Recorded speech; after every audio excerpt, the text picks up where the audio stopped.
can alcoholism cause dementia? Like how strongly does alcohol play a part in dementia?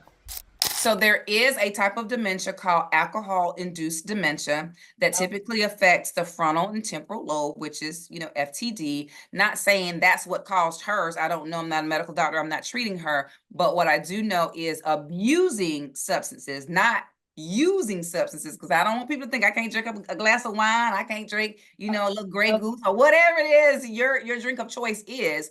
If okay. you drink it responsibly, you're not at higher risk. But when you abuse it, like you really have to abuse alcohol for a really, really long time to cause brain damage. People Okay. typically think about damage to the liver when they think about excessive drinking, but it affects your brain as well. If it affects other parts of your body, it also has some implication for brain health. And so it's abuse of the alcohol or the substances. It could be medication abuse. And when we think about lifestyle outside of partying and drinking and things of that nature, is how you choose to live your life, what you're eating. Are you exercising? Who are you choosing to spend time with? Are you stressed? Are you managing the stress? Are you managing those co-occurring conditions that also increase your risk, such as high blood pressure, obesity, thyroid issues? And we know that Wendy has issues with her thyroid and she has lymphedema.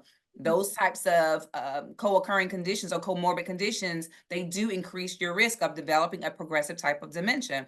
And what we know about FTD, frontotemporal dementia, that typically occurs early onset.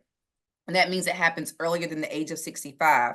Unfortunately, what we've noticed with early onset dementia is that it tends to go a lot faster than if someone was diagnosed over the age of 65, but it doesn't mean that it will. But we've noticed that, and it's due to typically around other comorbid or co-occurring conditions.